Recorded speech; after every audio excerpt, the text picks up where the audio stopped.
All right, everyone. Welcome to Athens-Clarke County. I'm here at City Hall, and county commissioners and staff are across the community joining you tonight via WebEx. We are gathered here on Tuesday, July 21st for a brief special called session and executive session to discuss real estate and personnel, and for our regularly scheduled agenda setting meeting. So because we have a special called session, I need to go ahead and ask the clerk to call roll for us. Davenport. Here. Parker. Here. Blink. Here. Wright. Present. Denson. Here. Edwards. Here. Harrod. Present. Thornton. Here by phone. Handy. Here. And we have a quorum. All right. Thank you, Madam Clerk. All right. We just have a single item other than our executive session, but it is new business, so we need a motion for suspension. Do I hear one? So moved. Second.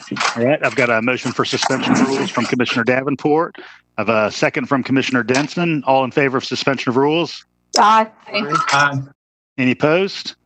All right. Motion carries. We're moving forward to our single item of new business, which is to acquire a permanent easement to support the SPLOST 2020 project number 3, the Classic Center Arena. So as you and the public can see in the agenda report, this is an easement over the rail line and under the rail line, under for utilities and over for structure and for the ability to move people from Foundry Street down toward Willow Street.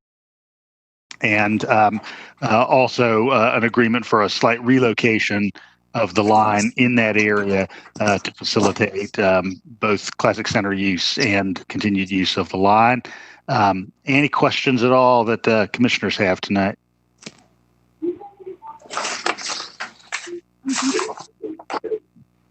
All right, I'd entertain a motion. I'll move. Second. All right, have a motion from Commissioner Link, second from Commissioner Davenport. All right, is there an ordinance associated with this? Okay. Let me make sure. I don't think so. Yeah, well, it was a budgetary item, so I wasn't sure if there was.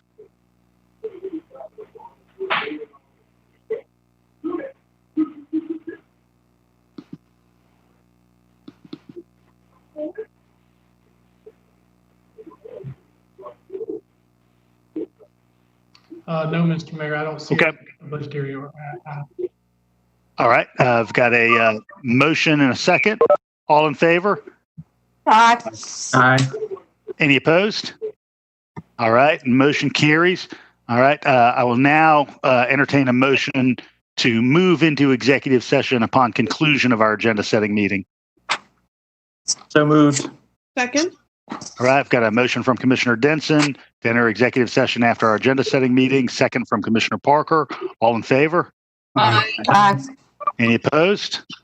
All right, we are now moving into our agenda setting session. You can see the consent agenda in front of you, which are items number 1 through 10, a single item of old business, and let's see, 6 items of new business. As we look at the consent agenda, would any commissioner like to remove an item for discussion? See Commissioner Wright. Number 9, please. All right. All right. Any other item anyone would like to remove for discussion? All right. Perfect. All right. We'll go ahead and move then to discussion of item number 9. Commissioner Wright, go ahead and kick it off. Yeah, I apologize. I'm not finding in my agenda the actual place, but I read that it talks about only 30% of our fleet is allowed to have the advertising wrap, and I was wanting some more feedback on that because it seems to me like if it's gaining us some revenue, we maybe shouldn't have that limitation. Manager Williams, I don't know if you're situated to speak to the elements of our transit fleet that do and don't have the wrap. And that'd be fine if it's a follow-up. I realize it's out of the blue. Sorry, struggling to unmute there. Let me do check on that because I want to make sure that I'm not confusing it with the actual available space. It may be just the space that's available.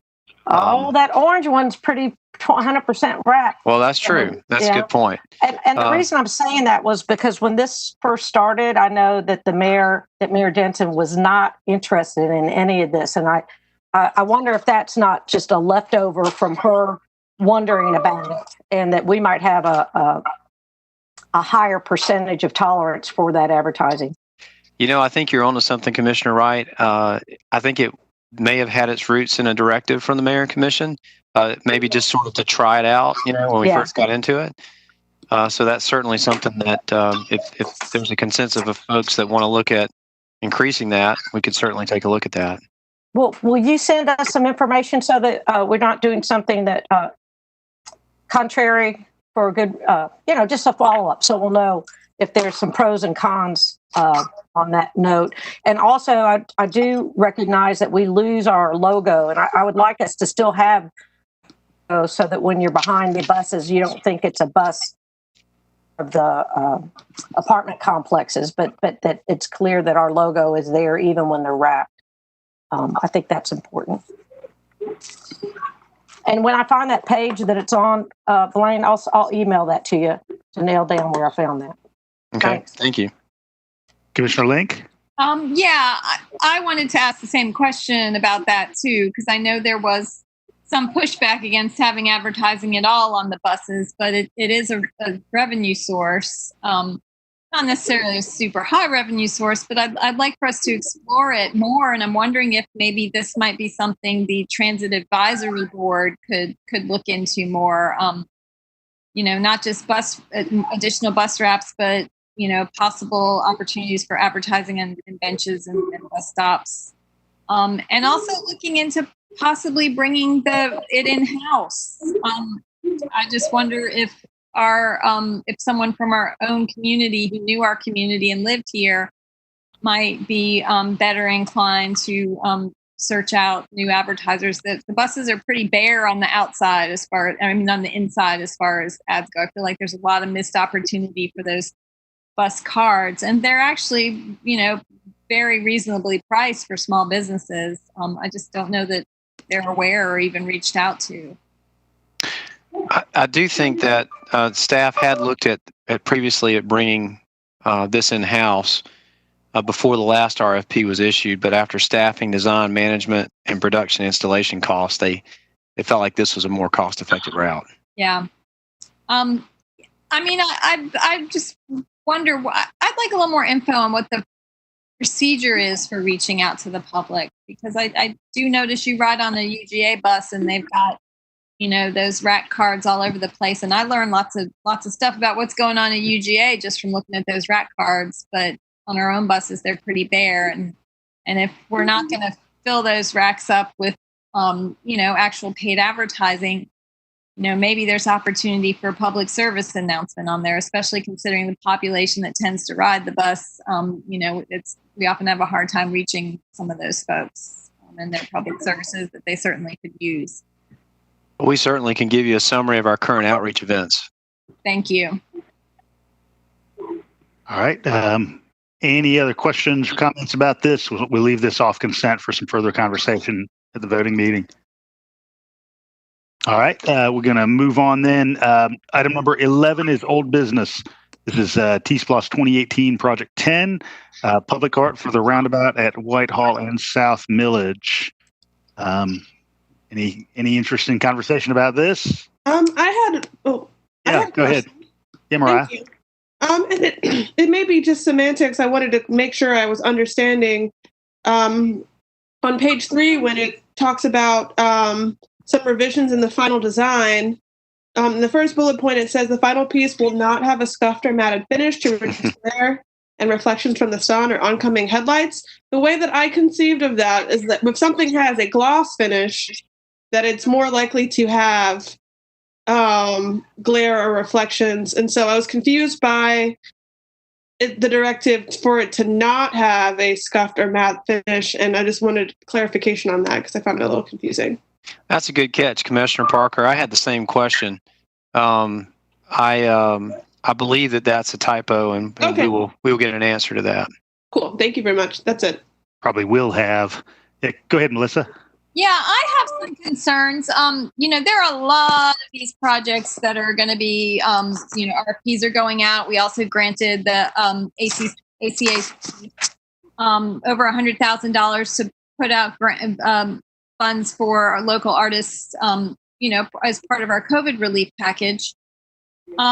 But my concern has to do with the fact that apparently the staff person associated with that commission has been let go. They were made aware that their contract had ended only 3 days before it ended. And from everything that I understand of our budget discussions, we had every full intention for that position to not only remain, but to be full-time, because this commission has so much on its plate.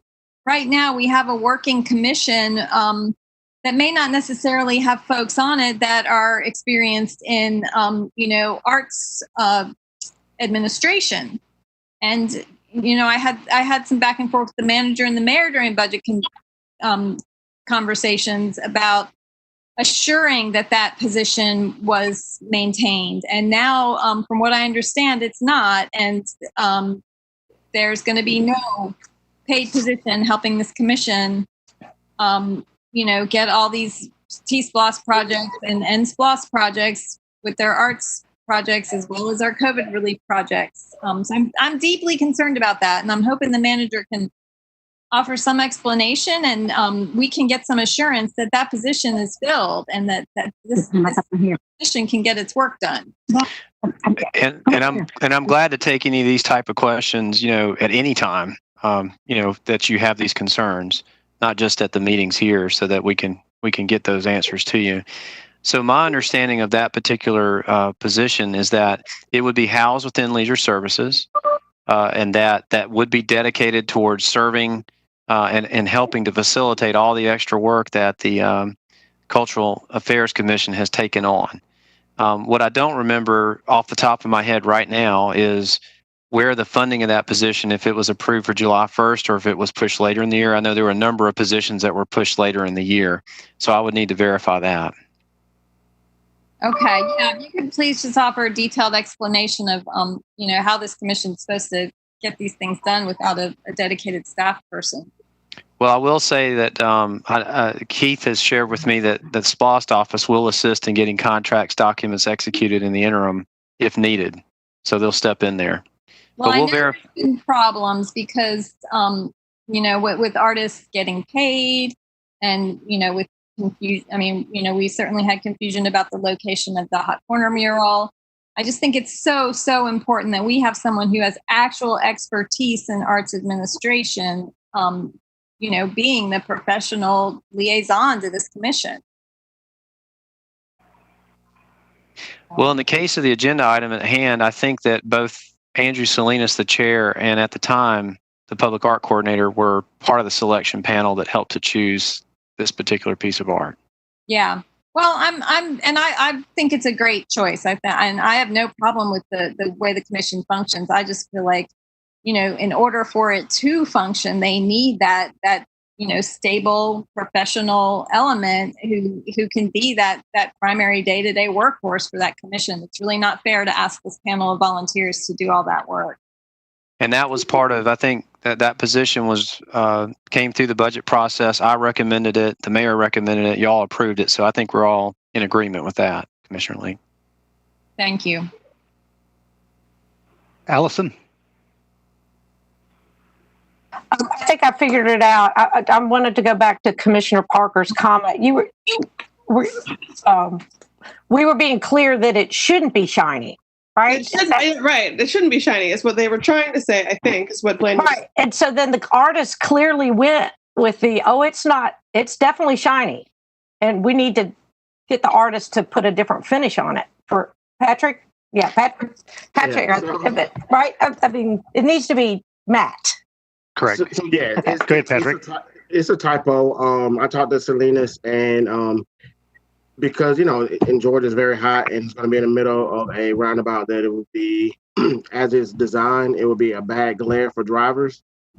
entering the roundabout. So yeah, it's a typo in the agenda, but yeah, it's going to be matted. And Keith Sanders has confirmed that. And so just to be clear, when the next agenda goes out, we'll have a new artist rendering so that the public doesn't get confused by the visual, so that we're all clear on that. Is that possible? Yes, we can do that. And the 3 trees are going to be removed and replaced somewhere else in Athens-Clarke County. I believe that's correct. But I'll confirm that as well, Commissioner Davenport.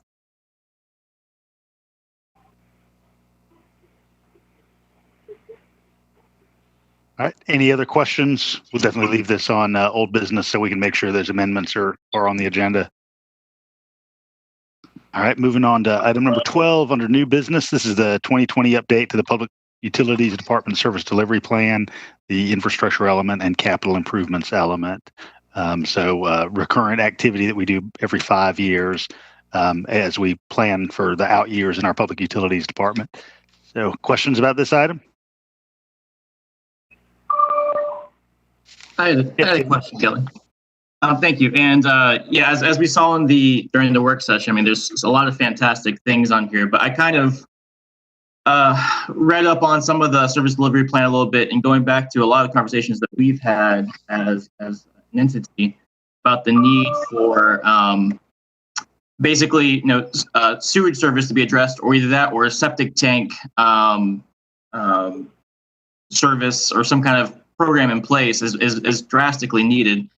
And going over the 2020 plan, that is addressed in the introduction. It talks about how it is a priority. It comes up numerous times throughout the introduction. And again, I'm not bringing this up at all to take away from what is in this plan, but outside of those things saying that it's a priority for us to be addressing the septic tank issues that we have throughout the county, septic tanks are not addressed at all in the actual infrastructure or capital improvements elements. Some of the things that we talk about are priorities that we want to see just still have not been addressed. Specifically, us having a program in place and having that fleshed out about how homeowners and people living in neighborhoods could band together to actually have a sewage system put into their streets. I am very happy with us pushing this forward, but at some point we have to get very, very serious and not just be talking about the prioritization of us dealing with the septic tank issue, but actually putting it in policy, because it's just, again, it is not here again. Well, I could offer a couple of comments, Mayor, if that's okay. Please. We have about 12,000 septic tanks in Athens-Clarke County, and if we were to, and you weren't suggesting this, Commissioner Denson, but just a couple of points. If we were to convert all of those to sewer, and of course we don't have sewer in certain parts of the county as well. If you talk about 5,000 to 15,000 per lot for that, and that's assuming that those lots are large enough to accommodate them, that's about $60 million to make that type of conversion. We do in priority 2, we do have $5 million for alternate sewer solutions, which is on page 149 of the PDF of 290 at the bottom there. And that was not unlike some funds that you had in the previous service delivery to talk about if there are alternate regional sewer solutions that we've not yet designed or thought up, but there is a pot there of funds that we would, if it gets approved, then we'll program it into the financial element. And if we can certainly talk about what that could look like if you'd like more information on that. Yeah, definitely. And I'm happy to see that money's there, but yeah, just seeing this actually move to that next phase of actually creating policy, because I know that since I've been on the commission, we've talked about numerous times. Previous commissions have talked about it numerous times. It just seems like I understand because it's a huge challenge financially in a lot of different ways, but I just feel like, I know I hear it from constituents. I know we all see the need, and at some point we just got to start actually attempting something. It'd be great. I think if Blaine could put together a work session for later this year to look at what those service or alternate programmatic supports may look like, because I think, Tim, you're right. I mean, this has been on the community's radar for the entire time I've been involved in this organization. So, good, Melissa. Yeah, I mean, just on that point, as the chair of the Board of Health, we did request that the commission look into some of these overflowing septic tanks and develop some means of enforcing that they be pumped out. And, hopefully we can have a work session, because I think we could possibly use our stormwater fees as an incentive we can greatly extend the lives of these septic tanks if they're regularly pumped. It's not really feasible financially or otherwise to extend sewer service to everyone in the county, and it's not even necessarily necessary. But if we can assure that these septic tanks are functioning safely in the interest of public health and the health of our streams, I think that we can develop an incentive program to keep up with that and ensure that folks are keeping up with their own personal infrastructure. Thanks, Melissa. Go ahead, Andy.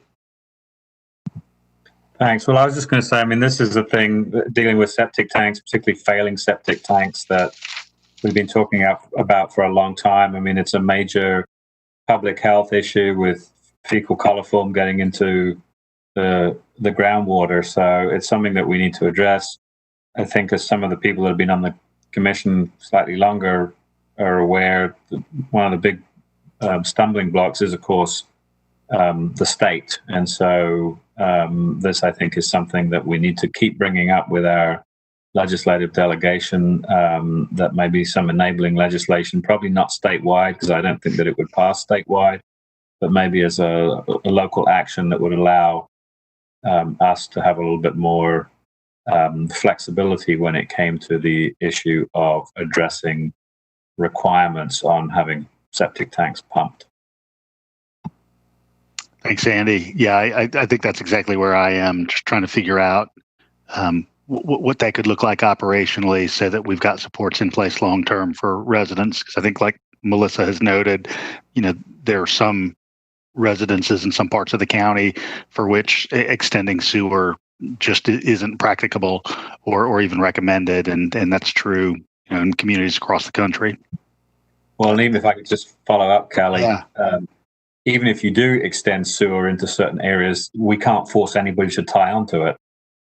So you may spend $40 million extending a sewer line that not a single person ties onto, and we have no way of making them do it. So that's right. It's not that extending sewer is not the easy fix, because the other thing also that happens is, as you know, once you extend sewer, development follows sewer lines. It's not the other way around. Sewer lines don't follow development. Development follows sewer lines. And there are some very ecologically sensitive areas that we don't want a lot of development taking place in. That's right. Ovita?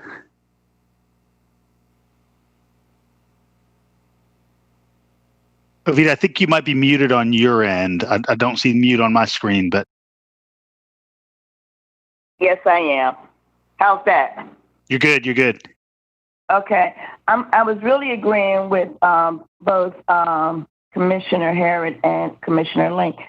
I do think that we need to address this, because this was a conversation when I first came on the commission. And I do think one place we could start is some of the duplexes, the actual communities of duplexes. And I know over here at Creek Wall, they went through all of their septic cleaning themselves as private owners. And I do think we could find incentives for communities of duplexes, some type of incentive programs. And I also know that septic, and Kelly, you might have to help me with this, but weren't the lines installed out here off of 106, but they never ever got hooked up because residents did not take advantage of it for some reason. The sewer lines are all on the east side of Danielsville Road. So if you're kind of looking at the map, everything that really is on the sort of J.J. Harris and fire department side, kind of extending up Highway 29 too. So that what they would call sub-basin has access to sewer. But if you're looking at the segment west of Highway 106, there's not sewer there north of the loop. And so I think, as Andy said, there are sewer lines in a lot of places that don't actually have homes that are adjacent connected to them because they've elected to maintain their septic systems. And and I guess that's why I was agreeing with Commissioner Harrod. But I do think communities that are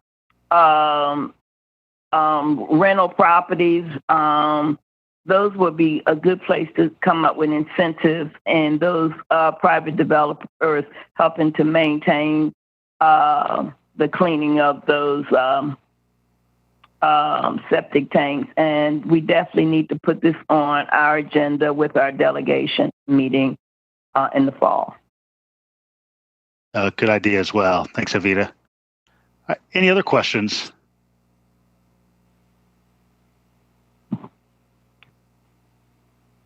All right, we're going to go ahead and move on to item 14.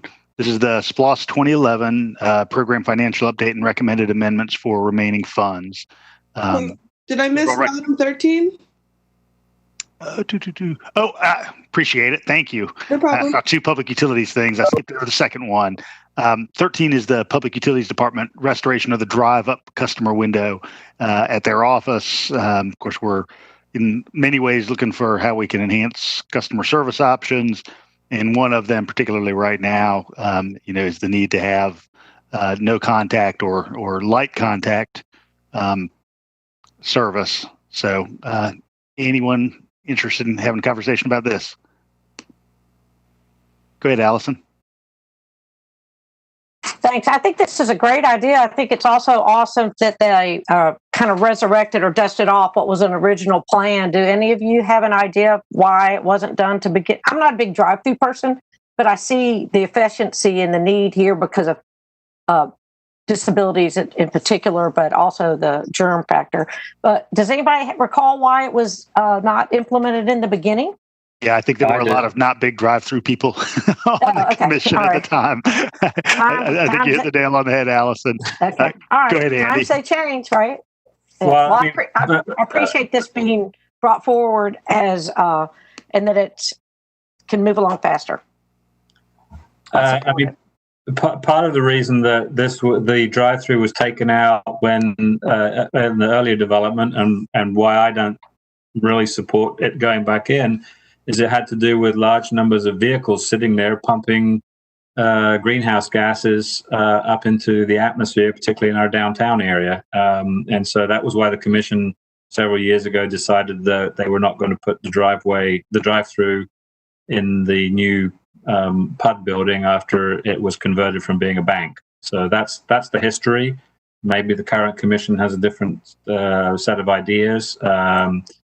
I think using the excuse of COVID to sneak this back in is a little bit disingenuous. We're not going to have COVID with us for ever. At least I hope we're not. But we are going to have a drive-through window for a lot longer than we're likely to be suffering from the effects of COVID. So I think we need to not get the question or the issue of the drive-through window tied up with the immediacy of dealing with the pandemic, because I do think they're two slightly separate things. Thanks, Andy. Mariah? Thank you. I definitely hear Commissioner Harrod's concerns. I do think one thing that is really great about this is the ADA accessibility for folks that won't have to then enter the building, and really value that as a part of this proposal. One thing I was wondering, though,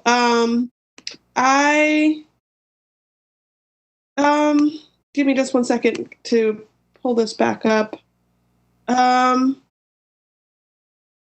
So have like designs for this been drafted already? I just had some questions about how this was going to work in the parking lot with some folks parking and some folks coming through the drive-through, especially given I think currently it's one way. There's the entry from Hancock and then the exit on Lumpkin Street. And so what sorts of configurations for traffic had been worked out to make sure that flows smoothly, and didn't see any included here. I wondered if those were coming forward at a later time, or if perhaps they had, in original discussions of this potential change, that perhaps they had already been brought forward, and this is just approval to move forward with what has already been decided.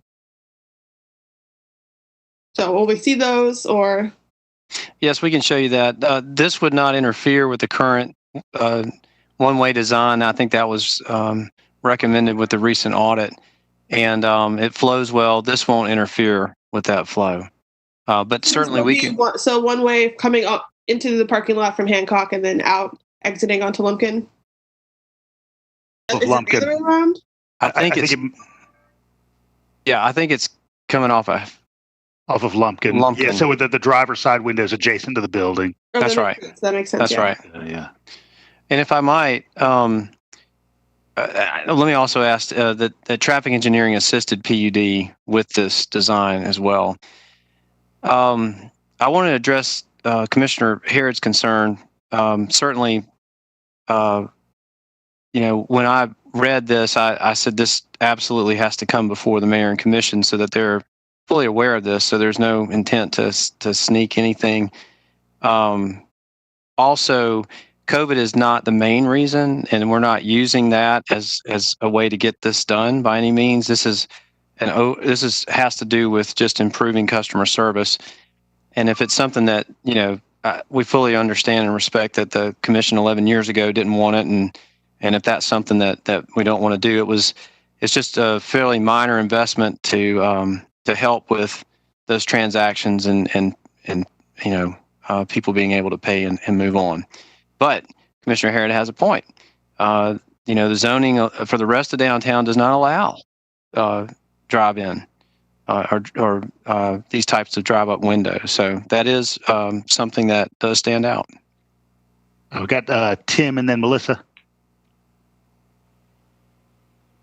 Thank you. And yeah, I think that Commissioner Harrod and Blaine, your comments there bring up some good points. The fact that we don't allow this, and I guess I wonder, have we just considered having this be a walk-up window? Does it have to be a drive-up window?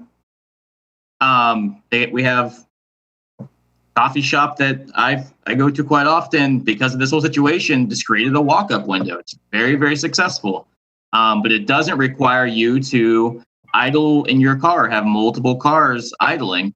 I also do have a little bit of concern with us having this new traffic arrangement with the dedicated bike lanes going through on Hancock, of cars exiting on there, trying to turn left on there onto Hancock. I think that can also cause some possible issues.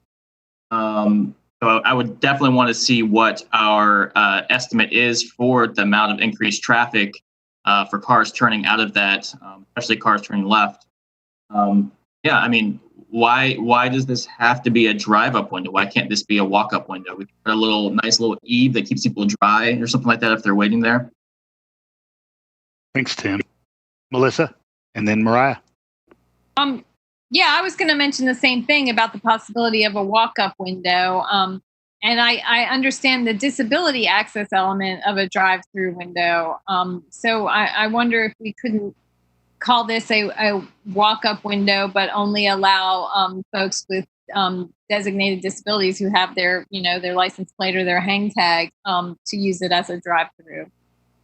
And hopefully also walk-up might encourage folks to park elsewhere downtown and do their errands or whatever, and just be able to walk through at PUD and take care of business. I wonder if, a combo, where it's walk-up but drive-through access for disabled folks.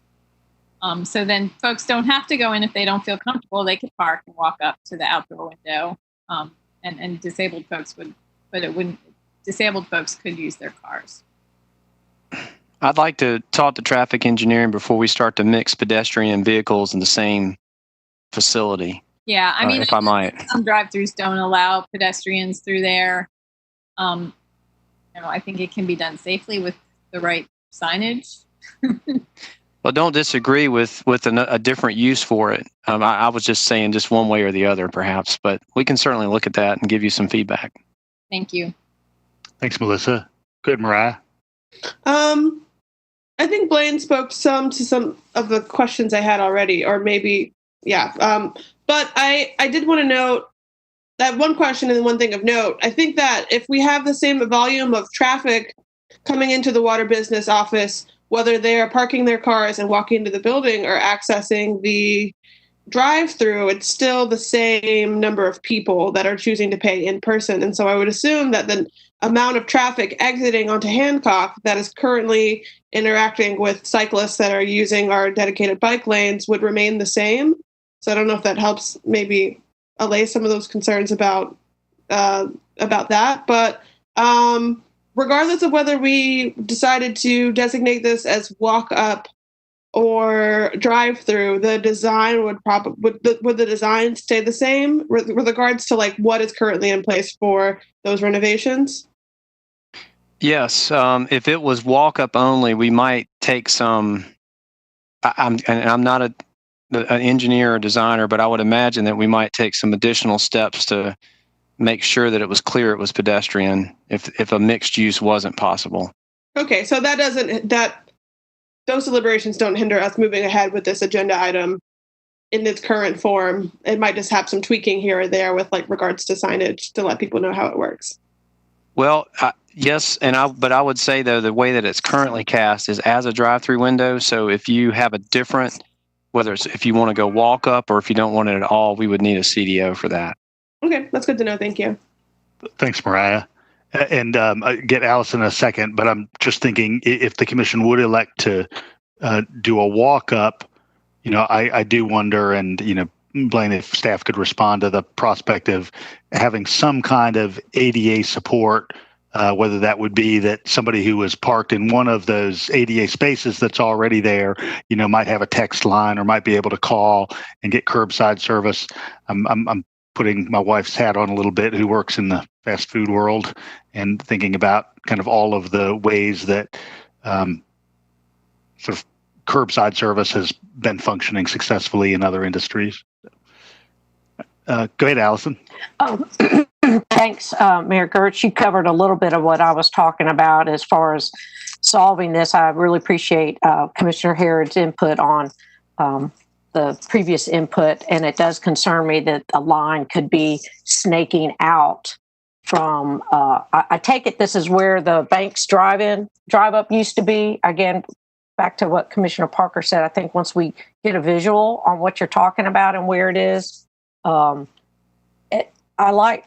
do walk up to Banks. I never even occurred to me that you couldn't do that, but I can also see that that there would be some design elements that would be helpful and needed for a person, whether they're handicapped, parking their car and walking up to a window.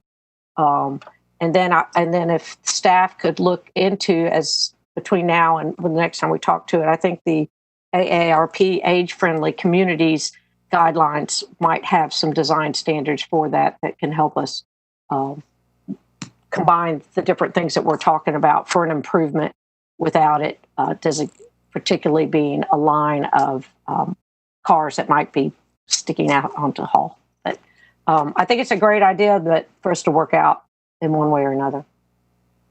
And I have to imagine, Blaine, this isn't something that's burning, so if it would end up taking another cycle for staff to work through some of these, that would probably work out fine. Sure, absolutely. All right. Any other questions or things you'd like staff to investigate, just as we're looking at a variety of ways that this could move?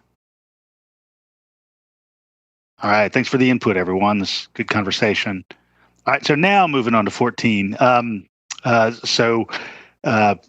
As just for the edification of the public, oftentimes when we get toward the end of a SPLOST program, there's some extra funds that either have become available because some projects didn't cost as much as originally anticipated, or there's some earned interest, or in some cases, extra earnings that we had not anticipated. And we've got all three of those underway right now. And so this is an opportunity for the commission to take a look at how we may expend some of those dollars to advance some of the projects already underway.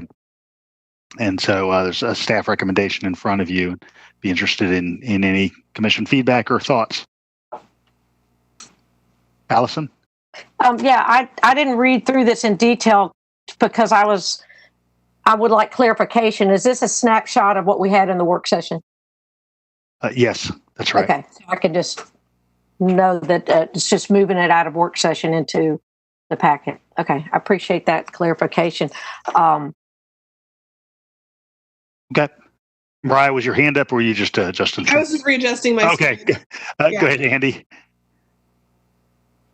Thanks. I think this is probably a question either for the manager or the attorney. I'm not sure who, but I'm looking at, if I'm reading this correctly, on page 162 of the PDF, looks like there's $400,000 for library improvements. Is that correct? That's right. That's the roof project. Yes, sir. So that's $400,000 that it has not yet been spent, or is that, what is that $400,000? Yes, it's part of the funds that come from, really most of it, Commissioner Harrod, came from the extra quarter. And maybe this will help, Mayor, if I might, the public, that because we are a unified government, most counties in Georgia have to do a time-specific SPLOST. And here we have the ability to do an amount-specific. Now, when you do a 10-year amount-specific SPLOST, the economy is going to wax and wane, so you really can't determine exactly when it's going to fall into. State law says that if collections end within a calendar quarter, that the collections continue to the end of the calendar quarter. So in this case, we were right at the beginning of the calendar quarter, so the extra $6 million of collections that we have form most all of the funds here. The mayor's correct. There's some other funds intermingled with that. So of that extra funds, the $400,000 would come from there and go towards, we're going to attempt to leverage some state matching funds to replace the roof there at the library that needs replacement. And on top of that, it is a leading candidate for solar, but we have yet to put it on there because we knew the roof was going to be replaced in the near future, or hoped anyway. Hope that answered your question. It does. I mean, I guess what I was thinking about is because, in the SPLOST that was just approved in November of 18, was it? There's money, I think it's 14 point something million for the East Side Library. And I just wanted to make sure that, that's still going to go ahead, because I think that's really important for a lot of people over here on the East Side. And I just wanted clarification on that. And if the roof, if project number 11 ends up not costing $400,000, let's just say for the sake of argument, it's $300,000. Can anything that's left over from that then be funneled into the library project that's on SPLOST 2019? We'd have to look at the project description to make sure that it was consistent with that. I will say that I think for virtually all of these, if there's any leftover money, it would all come back to y'all for redesignation.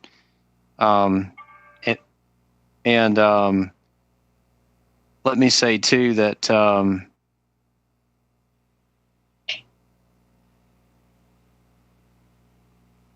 this absolutely does not include any SPLOST 2020 money. This is just SPLOST 2011. And there are some funds left over in 2011 for the library to purchase new books for the next few years, as was intended. So there is still some funds there. You're adding $400,000 there to knock out the roof.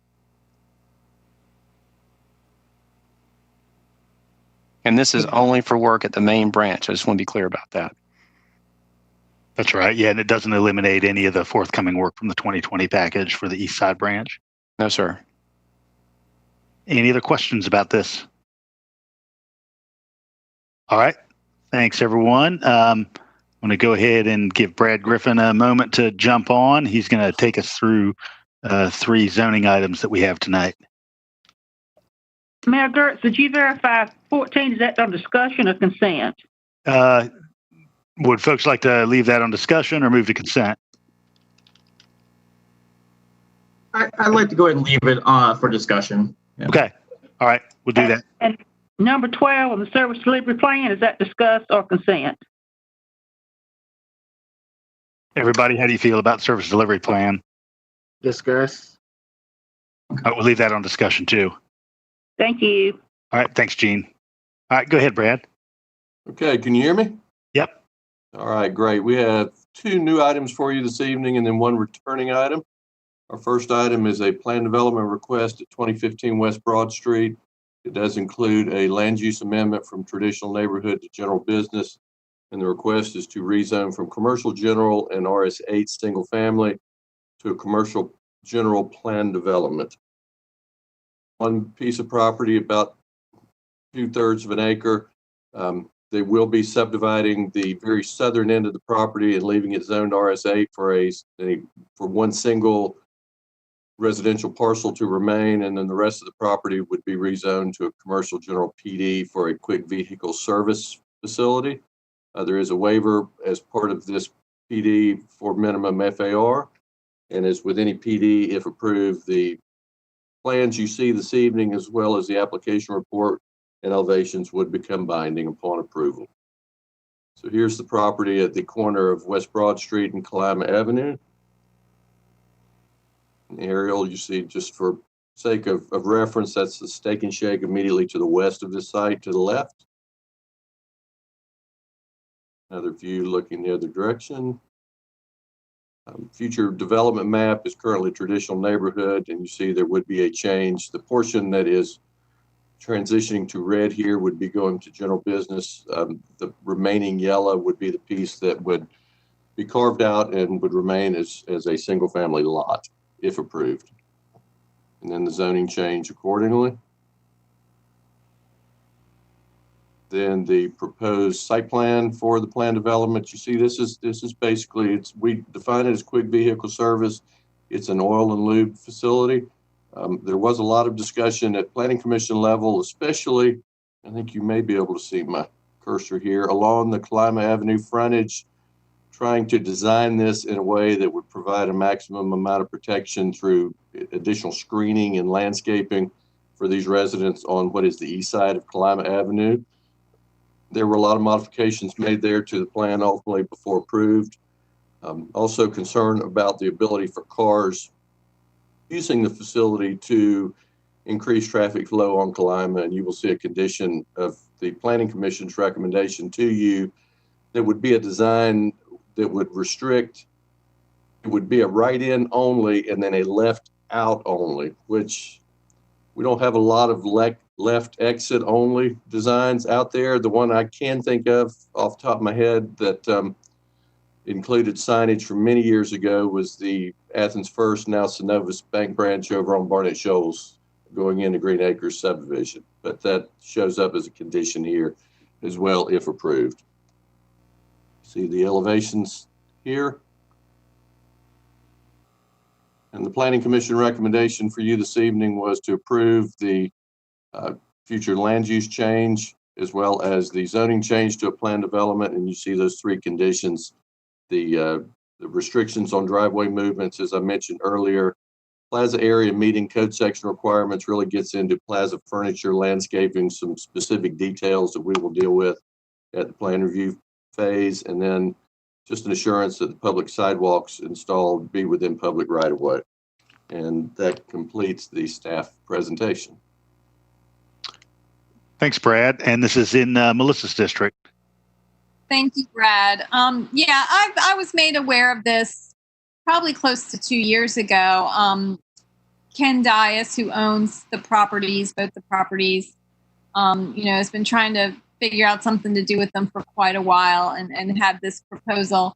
It's a weird situation where you have this teeny tiny sliver of a commercial general zone lot, which CG allows for some pretty intense uses, yet they were abutting a single family neighborhood. And then you have this big giant single family lot abutting that. There was really no hope of ever developing that initial CG lot on its own. It was so small. There's no way you could have gotten any, feasible use out of it. So, I'm pretty happy with this plan. And they did quite a bit of community outreach. They had a neighborhood meeting, early on. And they've had subsequent ones since, and Ken did some door to door. The only concern I did hear was about that driveway and the possibility of right turns into the neighborhood. And so I think that the conditions that the Planning Commission put on it, that solves that problem. And I also think they've done a really nice job of indicating a landscape buffer that will shield the commercial activity from the neighbors across the street. And from what I understand, those neighbors are perfectly fine with it. Bob Smith did the landscape plan. He's often very sensitive to those things. And the fact that we are getting a single family lot out of this still, it wasn't very desirable for single family development because it was so close to the road. West Broad is a very busy road, but they are getting an extra single family lot out of it with a really nice buffer between that lot.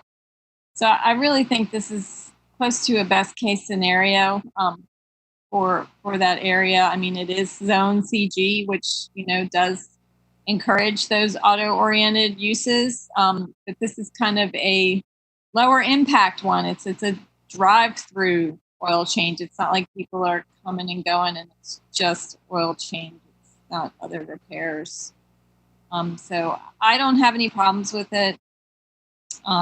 And I haven't heard anything from the community other than that one concern about the left turns or the right turns into the neighborhood, but that seems to be solved with those conditions. Thanks, Melissa. Any other input on this one? Patrick? Sorry, and I reviewed this, but the technical stuff is kind of... Brad, can you explain again the entrance and exit off of West Broad? Yes, sir. There will not be any entrance or exit off of West Broad. The only access will be from Kalima in this location, and it will be designed with, typically these are designed with probably here would be a medium concrete kind of island that would keep people that were coming north on Kalima from turning left in, but then you would get a modified end here where this would probably almost flare the other direction with signage that said no right turn. And in order for you to make a right turn, you're going to have to, yes, you'd have to start left and then swing out around to go left. The intent of both of those are to keep users of this facility from increasing traffic flow down Kalima and into the neighborhood. Okay. Thank you. Mm-hmm. Thanks, Patrick. Andy? Thanks, Mayor. So I remember this from many years ago. This is where the old, I think on the lot next to it, where the old Chinese restaurant was out there on the West Broad. And this was originally where it was, there was some efforts to have the racetrack go on this piece of property that ended up being further down Atlanta Highway. Is this the same piece of property we're talking about? Is that correct? Same one. So I remember last time, lots and lots of residents from Kalima came out, and because they were worried about the impact of such a high, the gas station on their neighborhood, and we denied that rezoning. But I seem to recall that there were some conditions that were talked about back then about limiting hours of operation and not having lights that were shining into the Kalima neighborhood. Or that I don't see anything like that in the conditions from the Planning Commission. Was that discussed, Brad? You know, I don't believe that hours of operation were discussed just based on the nature of the business. You know, when we were dealing with racetrack, they stay open very late, if not 24 hours. And, you know, this certainly would not, but not any discussion on either hours or lighting, other than they would be required to follow the lighting ordinance, which probably was not in place when we did racetrack the first time. Maybe close, but. And did many of the residents from Kalima, did they come down and speak with the Planning Commission? I mean, what was their input? We had one resident speak at the initial preliminary review by the Planning Commission that lived on Kalima. It's my understanding he met with the applicant after the meeting, and there were nobody came to speak for the final review. Okay. I mean, the only reason I raised that is because I do remember last time a lot of people in that neighborhood were very agitated about what may or may not go onto this piece of property. So the final thing I'll say is that we do have I guess it's a right in, left out, I think is how you describe it, only on the old Athens bank here in Green Acres. That's now Synovus that exits out onto Greencrest. And there is the driveway has been designed in such a way that there is a physical impediment that is designed to make it it's designed to make it impossible to turn right, but that doesn't actually people still turn right out of there. Some of them are people living in the neighborhood, some of them are people that use the bank and then want to cut through the neighborhood to get out onto Old Lexington and that area. And so when they do it,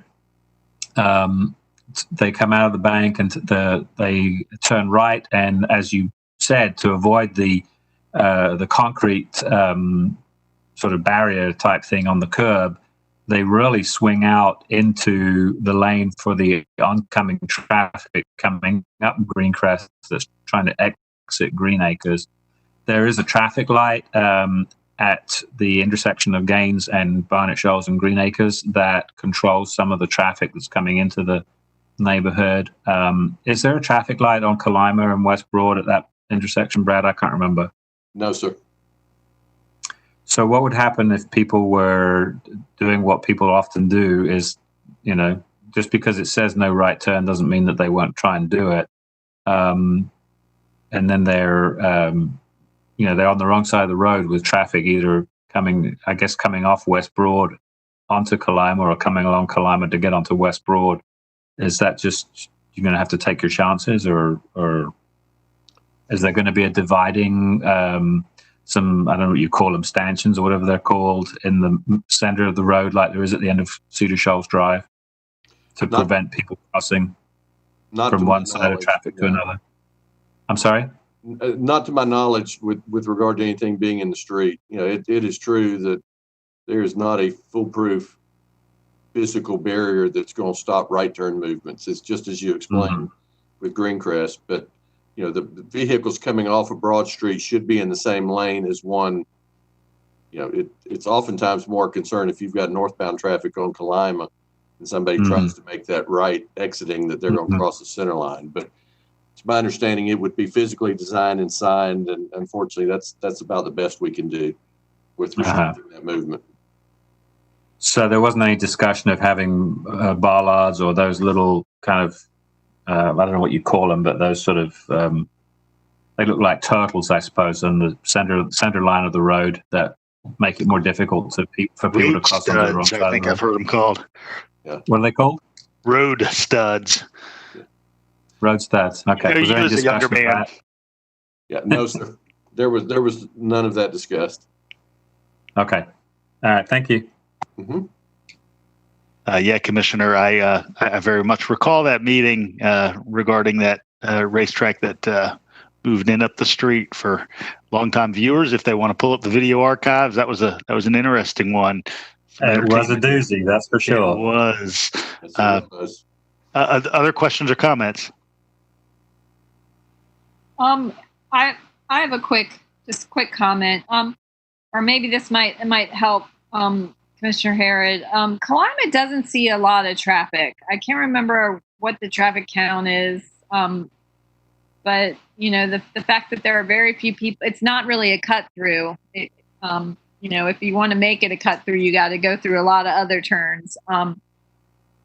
So, you know, I kind of feel like that might be hopefully help discourage people from making that right turn regardless. But you know, having that little bump out will force the left turn. Could we possibly, if it's available, get the traffic count information for Kalima? Would that have been done for this project, or it might be on the books from, I know, past inquiries about possible traffic calming? Yeah, I'm certainly happy to get you whatever we have currently on Kalima. Okay, Sure. that might be helpful in understanding what the flow and the cut through potential might be. Okay. Thanks, Melissa. Thanks, Brad. Anything else on this one? All right, we'll go ahead and move on to item number 16, which is 594 Coney Street, an address that has come in front of this body a couple times before. Yes, it has. And this request tonight is to, the property currently has a special use on the CG portion of the property, is to rezone from that special use in RM2 to a commercial general and RM2 plan development that are both within, the RM2 portion is within the airport overlay. Technically, the commercial general section is not, and I'll show you that in a minute. This property did come before you about 3 years ago. Now, the purpose of the special use at that time was to actually convert the school building that is on the CG portion to multifamily apartments, including ground floor residential, which is what drove the special use application. And I believe there were approximately 38 or 39 bedrooms approved as part of that special use. That development never came to fruition, and so this is a kind of a different approach to it that they are back in front of us with. Primary reason this time for the plan development is that they want to be able to subdivide what is the southern portion of this property. It's the area currently zoned RM2 into a additional parcel, so we'll end up with two. It's all one lot now of less than 1 acre in size. In order to do that, they have to seek the plan development. Ultimately want to turn the old schoolhouse into office space. There's about 15,000 feet in there between the original school and the annex, and then construct two new structures. One is a duplex and one is a single family home, both on the same property with shared parking, total of 10 bedrooms. So it's a pretty significant reduction in residential density. You are picking up the office component with it that was not part of the original special use, but that office traffic is generally much more normalized, and it is, 8 to 5, 5:30, Monday through Friday. You generally don't get a lot of 24-hour traffic like you do with increased residential. So no change to underlying zoning categories, no change to future land use. There are fewer waivers than they started with, and working through it with this PD. And as I mentioned before, with it being a PD, if approved, they all become binding. The development becomes binding, as well as the existing architecture that is shown to you as part of this request. You see the property here. The proposed subdivision line is going to come right in approximately this area, which is following the zoning line as well. The red crosshatching you see on the south, that is the airport approach zone, which is, that drives the lot size as well as the residential, the multifamily component of this, which is why it's going through the PD process. Existing conditions, you see the school here, which was the original school built just after the turn of the century, I believe, in early 1900s. These annexes came along much later when they started introducing cafeterias into these old schools, and that's the way they functioned.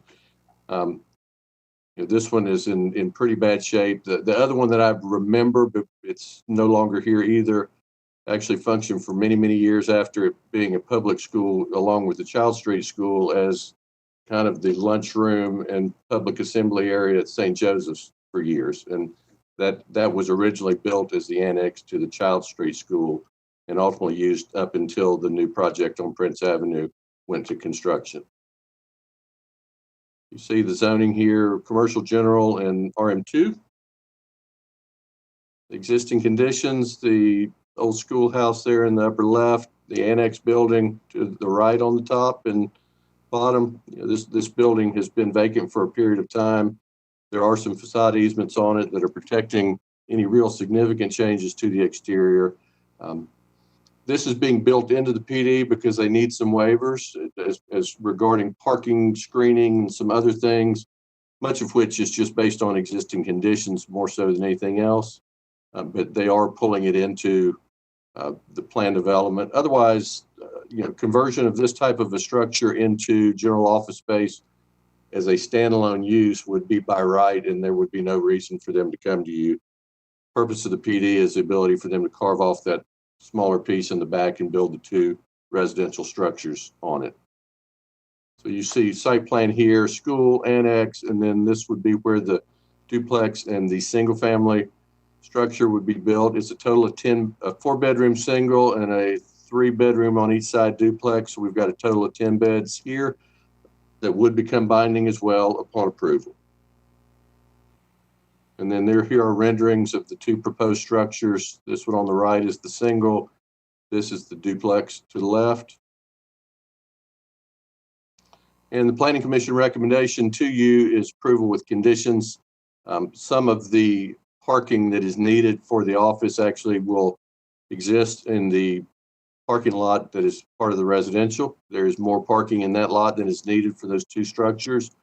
Right-of-way dedication for sidewalk.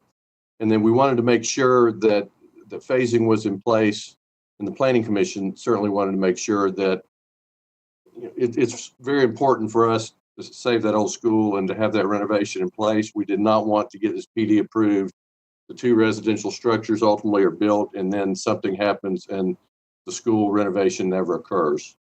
So if this becomes a condition of an approval, the way that condition is set up is that they effectively have to have the CO on the renovation for the office component before they can pull the building permits to build the two houses. And that will give the assurance that that rehabilitation takes place before the residential is built. And with that, the Planning Commission recommendation was to approve with those conditions. Allison, this is in District 4? It is, and you're right. This has been through the community a long time, and I think we're all happy that the schoolhouse did not get torn down at the different opportunities that came forward with. But it has been vacant for a long time. Part of the parking consideration is to allow it to continue in the front as it was built, since we don't allow parking in front of buildings anymore. Brad, can you go to the slide that shows the map of the different zoning of this parcel as well as the community around it? Because they're not asking, well, there's one in the packet that you guys can see, but it shows I guess it shows the existing, it's compatible with what's in the existing around it. They're not asking for any zoning changes, and it's multi-family. The 4-bedroom, Brad's calling it a single family, but it's a multi-family 4-bedroom and with the typical 5 bathrooms, so that we realize that that's not really aimed at a single family. But I do support this project for the area, and I want to make note so that everybody who hasn't had time to read the packet, that the conditions are spelled out as to what they're asking for. The screening for parking is in reference to the shared parking spot in the back. So they're having a meeting room. The existing annex is going to become part of a conference room, so to speak, part of this office. So the handicap parking for people coming to that back building, the cafeteria renovated, would be using that handicap parking spot there. I spoke with Steve Becker about that parking access to that parking lot and to Little Oconee Street, and learned that it's 40 feet from the curb cut, but 50 feet from Little Oconee there, because there had been some concern that that might be a little too close to Little Oconee. And because of the topography, the residential is tucked to the left of the parking lot, one, because it's being shared by the residential and the office. And then I am working with the architect and had some concerns that you can read in the packet from the staff report. Brad, can you go to the pictures of the residential? It stood out to me, and I wanted to address some of the concerns that staff had, as well as some neighbors.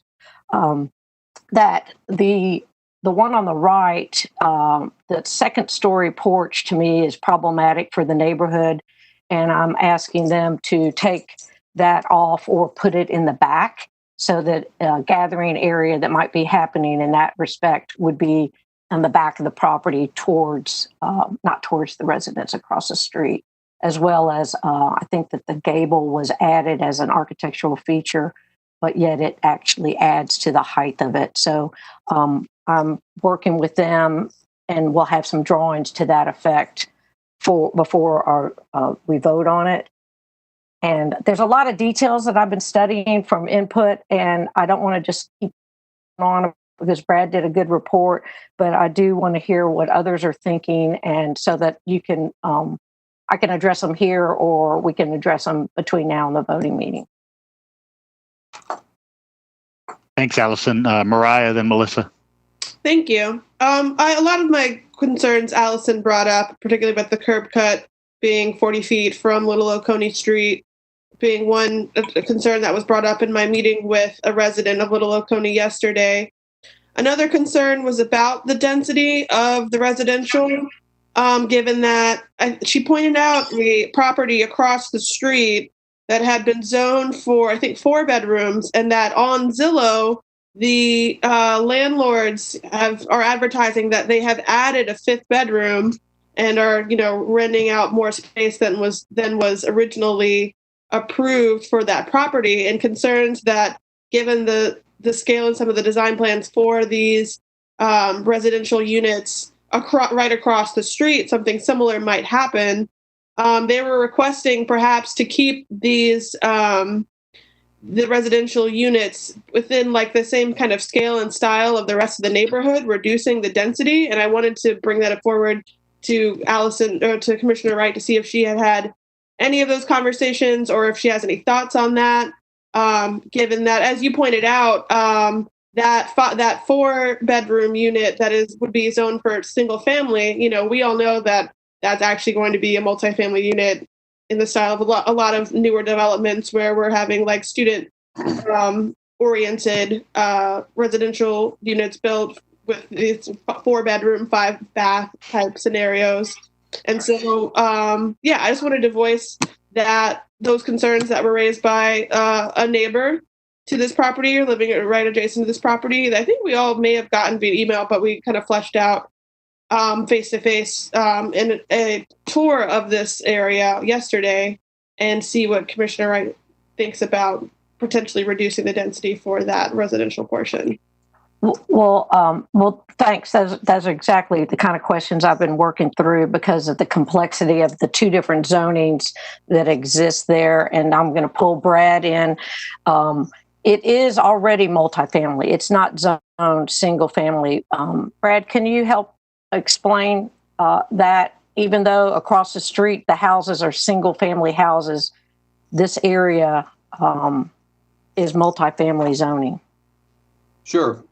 Everything that you saw on that zoning map that was brown in color is an RM2, which is 24 beds an acre, multifamily. And we tend to get our terms mixed up sometimes. When I'm calling the 4-bedroom unit a single family structure, the structure itself is by definition, and that there's an individual dwelling unit within the structure, no more than that.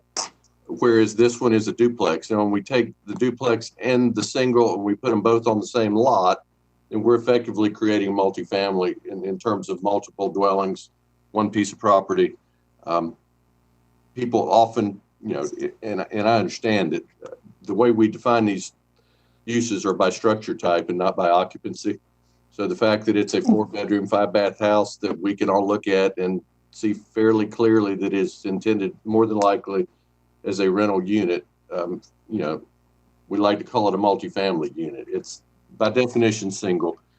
They're not at their maximum density here on a 0.6 of an acre on 24 beds an acre. You're probably 14 or 15 beds allowed on that lot, and they're at 10. So they're really not increasing. The Planning Commission did add a condition to the PD that required them to submit the floor plan for proposed dwellings to you for consideration.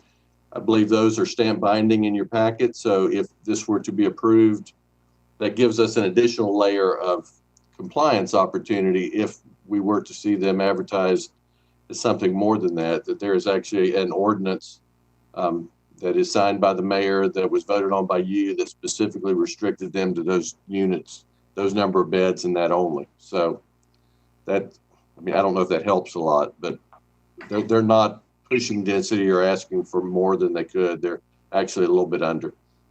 But also, Brad, can you help out the project, because Commissioner Parker had brought up if they can't go in and make new bedrooms in the attic of these units. They cannot legally do that, no. And so if it were to come about, they would be have to be turned in, of which when somebody, and this is a code enforcement, or that's something, Brad, that somebody would turn into your department to follow up, like the example that Commissioner Parker gave across the street. If they've added a bedroom, that would need to be checked by the permitting for it, correct?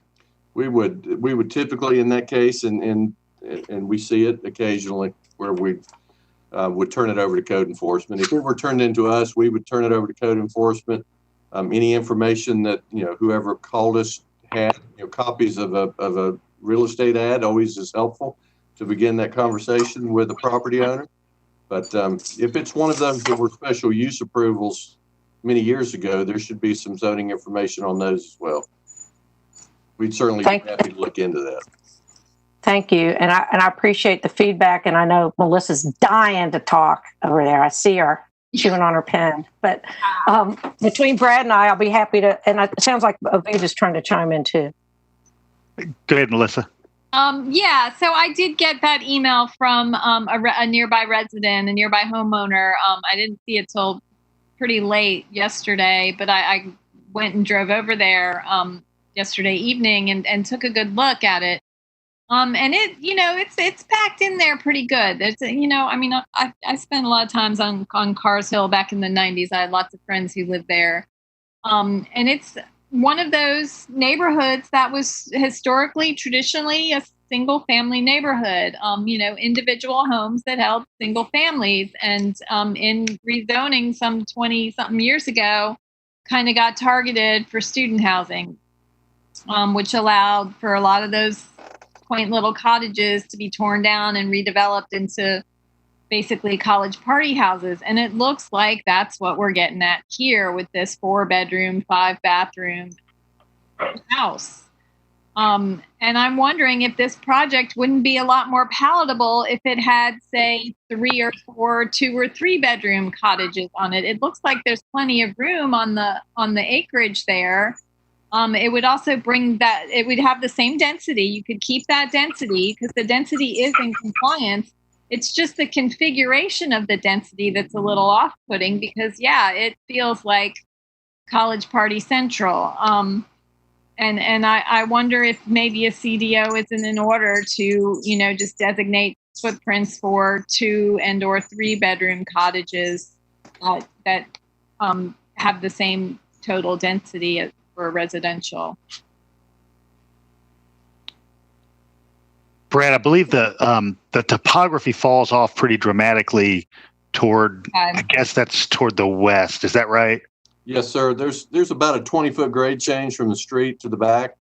So it once you get past where they're showing bioretention, it's pretty flat through here. And then it from this point to the back corner drops about 20 feet. So those trees are in a stormwater area. Is that what you're getting at? These 3 trees are in the bioretention area, yes. I mean, I wonder if, if you couldn't get 3 street front cottages rather than the 2 and not have that 4-bedroom, 5-bath. I mean, that's where you get those loud and unruly gathering opportunities when you get, multiple young people in a house, a big house, particularly. Allison, I know you're working on this with the architect. I am. I'm in dialogue, and again, the uniqueness of this is that there's a developer and architect team for the front part, the historical renovation of the schoolhouse, and then there's a separate group for the residential. And I will, Melissa, how about if we talk and let me explain some of the stuff I learned so that everybody doesn't have to be in on that airtime. And Commissioner Parker, I hope that you'll call me so I can also add some of the details that I've found as well. And I want to make sure I'm hearing you guys are. And Brad, I have concerns about the teeny tiny narrow little road, and if you start getting people parking on street or blocking the street, when you are kind of inviting that intense student-oriented residential. Well, I get that. And in the packet, they talked about how the right-of-way and the sidewalk is, they're maintaining a clearance for the tree planting for widening when the road gets widened down the road. So they're also doing an extensive tree planting plan all over the whole project. But yet mindful of the setback and the day that I guess maybe with a TSPLOST or whatever, which allows us to do that. But the 2018 traffic study that was done came about. I think Commissioner Gertz was dialed in at that point as now mayor. But because of the patchwork of the yellow curb improvements that we were making to make sure the vehicles, emergency, the bus, the trash collection are happening. There's a lot of yellow curbing, and I don't think that's going to stop. And as a matter of fact, this having the shared parking, but yet actually different times of day activities. And again, getting rid of that top story, the second story porch is the designs of that in the community has already proven to be loud. And so that's why I've asked for that to be taken off, or if we can make sure that they can not mess up some of the other details of the plan by adding that in the back. And then that allows them to look over the retention pond towards the flats versus towards the single family. But I just want to, and I had to have this clarified to me that even though they're single family houses, this is not zoned single family. So, and that, you're right, did change 20 years ago with that detail. But so let's talk and make sure that the different things are being covered for this project. I think it's also a good element that they've added that they're not using dumpsters between the two, the business side and the residents. They're all going to be using our solid waste roll carts, so that sort of cycle of garbage and recycling pickup will happen at the same time as the rest of the community. It's not like there's going to be a commercial vendor coming in for the dumpster sort of strategy, driving that in and out of the community or that. So I thought that was another positive element for them moving into this neighborhood and wanting to be good neighbors, both parts of the project. Thanks, Allison. All right, any other thoughts? It's Ovita. Go ahead, Ovita. I also got the email and talked to the resident, and I'm glad that Commissioner Wright has already been involved with the architects and the developers. And I guess I want to, and I heard some more kind of confusion about single dwelling and all of that.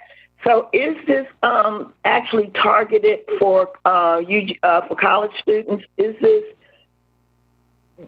the target population for college students? That's my first question. I would say that's probably fair, but Brad, Yeah, that's Commissioner. That's always a hard question to answer. I mean, generally, when we look at this type of a design with a large common parking lot, they're not designing these for, for families. Know whether or not it's UGA students or not, it's always difficult to tell. But they certainly do appear to be designed in a manner where they're seeking to occupy them as investment properties for rental purposes. And I guess my statement is I'm very excited about the school building being preserved or transforming into office space. Actually, I worked in that building in the 80s, so it's a lot of room in there and a lot of possibilities. I'm going to hold off my thoughts and because I really don't know enough. But Commissioner Wright, if you're reaching out to Commissioner Parker and Commissioner Link, I wish you would also include me in that conversation. Well, I'm not excluding anybody, so I will definitely make sure that and you guys make sure you get with me about what's going through your mind on what details you want, and I'll answer what I can, and Brad will answer what he can. But yeah, let's make sure we get all since Brad said this is really going to be 9 times out of 10 targeting college students, my idea of including some affordable housing in there, kind of like we did on Dublin and in some other developments we were talking about, that may not be a good idea, but I really would like to talk to you and get your idea and ideas before we vote on this. Okay, and Vita, the current plan, special use plan or plan development that we passed in 2017, when there was going to be 29 bedrooms on this whole same acreage, that was a part of that, because they had studios, they had 1 bedrooms, they were going to have residential opportunities that did not involve 3 and 4 bedrooms in it. And so that plan was along that mode, but that's when there were 37 bedrooms to diversify with the different approach versus the 4-bedroom option. And one of the things I've learned with the International Town and Gown Association was that you can sort of try to diminish college student dwellings in the large high-rises by not allowing bedrooms to be rented individual leases. But this doesn't fit into that, because they would all, you can see by the floor plan that this would be 4 people that live together versus rooms separated off that would have a different lease. I guess my thought is, and now listening to the history, there's a lot of things I don't know about, this particular area, but I do know in my district, I had some problems very similar, and I have spoken to Brad about it. So I just would like to see how we're going to move forward, because I did have something somewhat similar in District 9. Well, Allison, I appreciate you engaging with everyone. That's really helpful, I think. Okay. Yeah. So yeah, Vita, I want to hear what your experience, and we'll talk about that. So everybody get with me as needed, and I'll reach out to you. Thanks. I appreciate it, everyone. The only thing I would add real quick, just because it's been stated a couple times regarding the zoning change 20 years ago, I think actually when you look at the Cars Hill area, the zoning changes that occurred probably are pushing back into the 70s, early 80s. I mean, we're probably somewhere between 40 and 50 years ago where the stadium overlooks and the Appleby Mews and those places began to be built on Cars Hill with that type of multifamily zoning. So, I think if there was an opportunity lost 20 years ago not to change the zoning of Cars Hill back to single family, I think that's probably something worth discussing, but it was all zoned RM2 prior to the comprehensive rezone 20 years ago. Just for what interesting that's probably now some of our older student-oriented traditional multifamily apartment complexes now. In Cars Hill, Appleby Muse was kind of the new kid on the block on Cars Hill back in the mid 80s. Kind of the new and shiny up there compared to some of the others. So there's some of those units have been there for a very long time. All right, Brad, I think you've got one more that's a sort of revisit to special use. Yes, sir. And this is one that I presented to you all back at your February voting meeting. These are three separate individual halfway houses attached in a triplex. As I told you then, state law requires two separate public hearings on halfway houses at least 6 months apart. So we told you after we held our public hearing in February, we would be back in either your August meeting or September to represent. So we are back in front of you again this evening. It's 202, 04, and 06 Highland Park Drive. Three attached single-family dwellings. All three are on their same lots, attached as townhouses. Our ordinance restricts to up to 10 residents per house. I believe this is designed for 9 or a total of 27 on the three together. And this would be, if approved, binding report site plan and existing architecture. The property here on Highland Park, as you saw last time, the triplex divided on three separate parcels. The structure,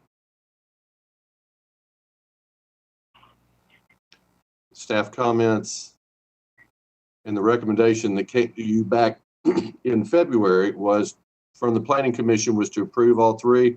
Nothing has changed since that presentation. We've simply waited our required 6 months. Property will be reposted, re-advertised, and you will hold your hearing in August. Recommendation remains the same from the Planning Commission to approve all three. Thanks, Brad. Andy, this is in your district. Any additional information about this one? Not really. I don't really have any issues with this. Thanks, Andy. Anyone else? I think I attended a raging party in one of these at one point, and so it's now going to be a facility for those in need of moving to the other end of the continuum. So nice turnaround. All right, that is it for our agenda setting meeting tonight. Remember, we do have a brief executive session, and so public information is going to let me know when the broadcast is done, so we can go ahead and jump right into that. When you